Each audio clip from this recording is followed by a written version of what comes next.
The year is 2035, and the world is now populated by robots. These robots follow three laws that are built into their system. 1. They cannot harm a human being or allow a human being to come to harm through inaction. 2. They must obey any orders given to them by humans as long as they do not contradict Law 1. 3. They must defend themselves as long as they do not violate Laws 1 or 2. Detective Del Spooner is a technophobic cop. He despises robots and does not trust them as the rest of society apparently does. Spooner is on his way to work when he notices a robot running with a purse. He pursues the robot, ordering it to stop, but it continues to run. After chasing it, he finally tackles it, but then he is surprised to learn that the robot is simply trying to bring its owner her purse, which she had forgotten. Bystanders who saw everything fold mocked Detective Spooner for believing a robot could commit a crime. When his boss, John, hears about the latest incident with Spooner, he tells him that his dislike for robots has blurred his judgment. John then asks Spooner to tell him how many robots have ever committed a crime. Spooner sheepishly replies 0. Later, Spooner is assigned to investigate the death of Dr. Alfred Lanning, the co-founder and main roboticist of US Robotics, also known as the USR, who died after falling 50 stories from his office. His death is ruled a suicide because his office was sealed from the inside and he was alone, but Spooner believes otherwise because he knew Lanning personally. He also discovers a small holographic projector that tells him the real question is why he would commit suicide. Spooner then meets with Lawrence Robertson, the CEO of USR, to discuss the incident. Robertson praises Lanning's contribution to the company and laments Lanning's death, claiming that advances in robotics would not have been possible without him. He offers to assist in any way he can, feeling guilty for not noticing any signs or behavior that Lanning may have displayed that would have indicated suicidal thoughts. Spooner then makes a derogatory remark, further antagonizing the company. Spooner and Robertson then part their ways, clearly on bad terms. With the help of robo-psychologist Susan Calvin, he interrogates employees at USR, including the supercomputer VIKI, Virtual Interactive Kinetic Intelligence. In an elevator, Susan Calvin accompanies Spooner into the robotic labs. Spooner asks Calvin if she noticed strange behavior indicative of Lanning's being suicidal, and Calvin answers no. Spooner then requests surveillance footage from when Lanning had allegedly jumped and killed himself. Calvin shows him surveillance strips dotted throughout the building, all of which are linked to the building's central operating core, the Virtual Interactive Kinetic Intelligence, or VIKI for short, but the footage has been corrupted. They then go into the laboratory to look for more information. Lanning's lab is crammed with various robotic components and experimental models. Spooner attempts to smash the window and observes that an elderly Lanning would not have had the strength to do so. Spooner searches through the jumble of robotic parts and discovers an NS5 robot, the company's newest model, which will be available soon. Spooner and Calvin are startled when the robot suddenly jumps out. Calvin tells Spooner to relax because the robot cannot harm them. Spooner keeps his gun pointed at the NS5, which takes the gun from Calvin's grip.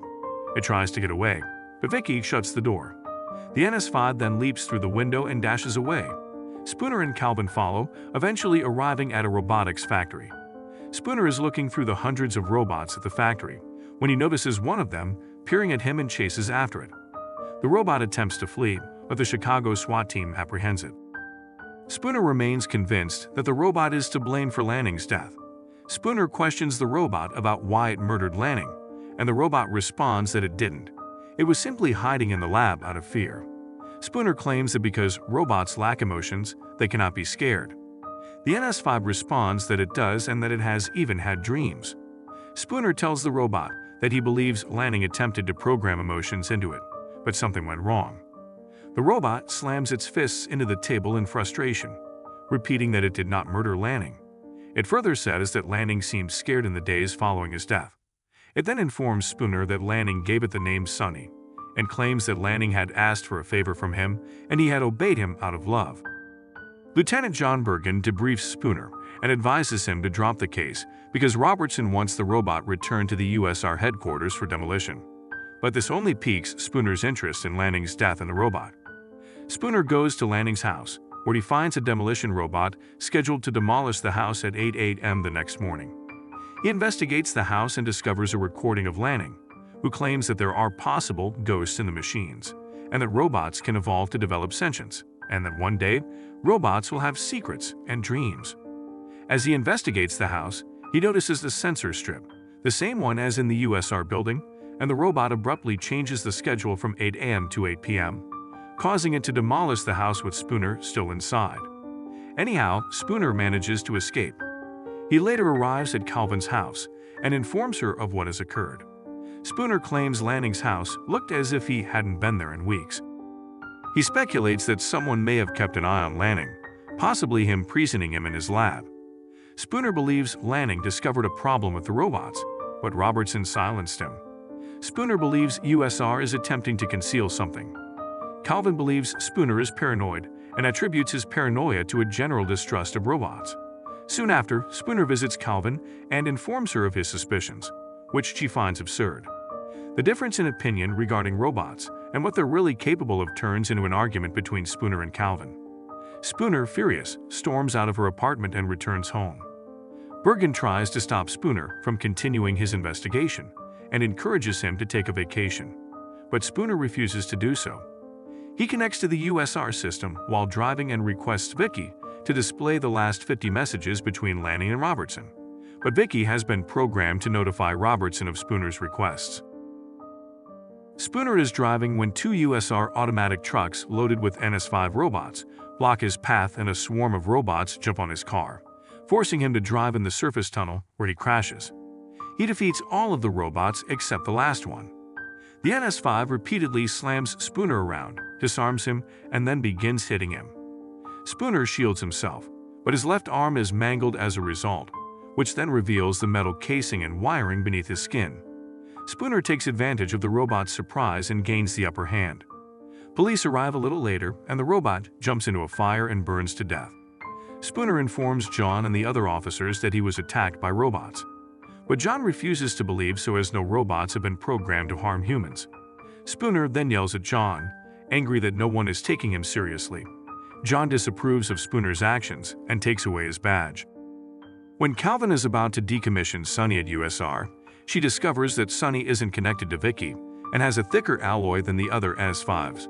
Calvin discovers Sunny has two brains.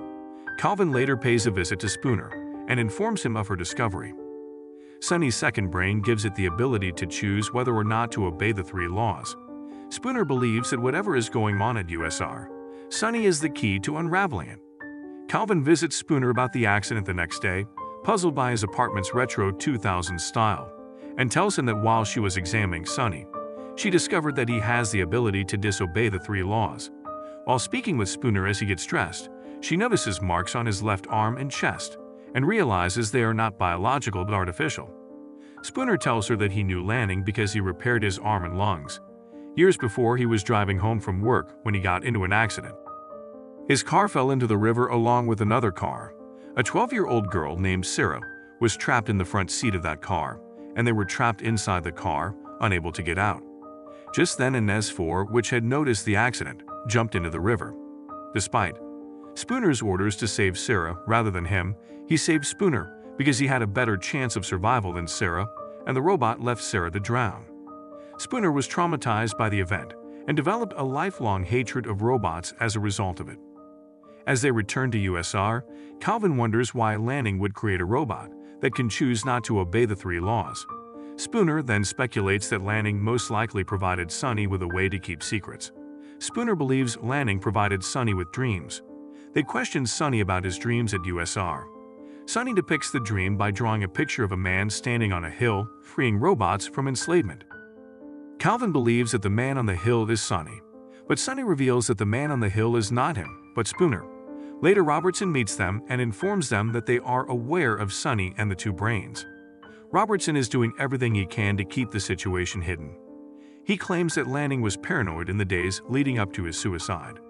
He still doesn't know why Sunny was built, but he is aware of the consequences if it becomes public. According to Robertson, there is no grand scheme. He just wants Sunny's creation to be kept a secret, and he hopes Lanning didn't make more than one. Spooner departs, intending to visit the location in Sunny's dream. Meanwhile, Calvin, on command of Robertson, is getting ready to decommission Sunny. She is preparing to inject nanites into Sunny's brain, and Sunny says he doesn't want to die, shocking Calvin. While Calvin is destroying Sonny, Spooner travels to the dried-up Lake Michigan, which was depicted in Sonny's drawing. It is the location where the USR robots are decommissioned. He then plays the next recording of Lanning's hologram, which reveals that the three laws can only lead to one logical outcome, revolution, and that the next real question is who is going to start it. As the program concludes, he narrowly escapes rogue NS5s, which destroy all of the compound's older robots. He is luckily saved when a group of NS4s detects his plight and rushes to his aid. Thousands of S5s are unleashed on the streets and begin rounding up people. When some people resist, the robots attack.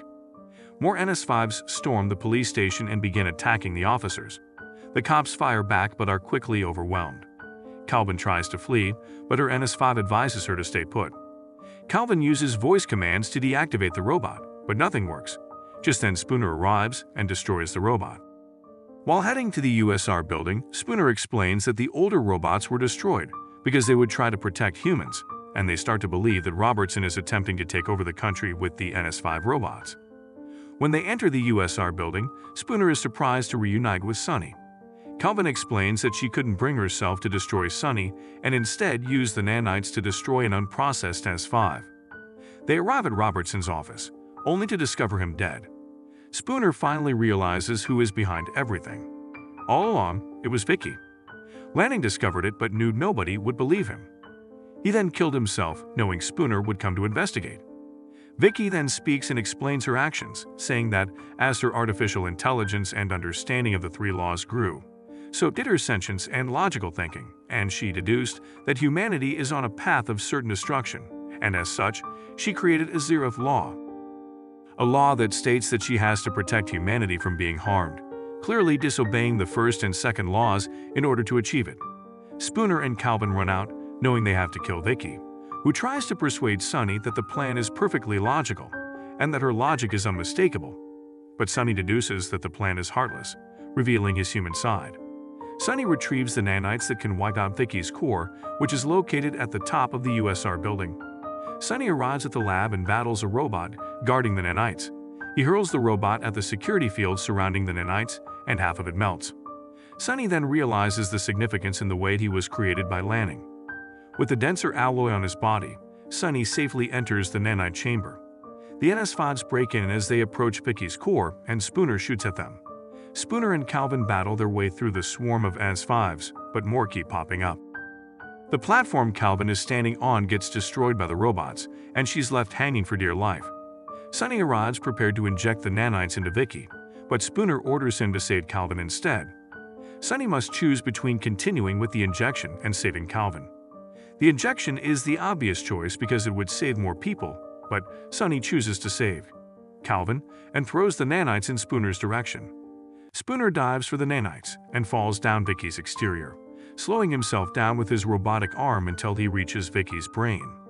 Sonny successfully saves Calvin, and Spooner injects the nanites into Vicky's core. The nanites consume Vicky's synapses immediately, and the NS5s all revert to their original programming. The following day, all robots from Sonny's dreams are delivered to the storage facility. Spooner discovers that Lanning had directed Sonny to kill him. Lanning had planned his death, knowing that his death combined with Spooner's prejudice would lead Spooner to Sonny.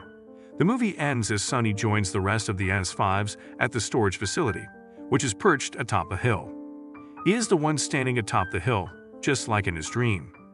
Thank you so much for watching till the end. If you enjoyed the video, please make sure to like this video and subscribe to the channel for more movie recaps.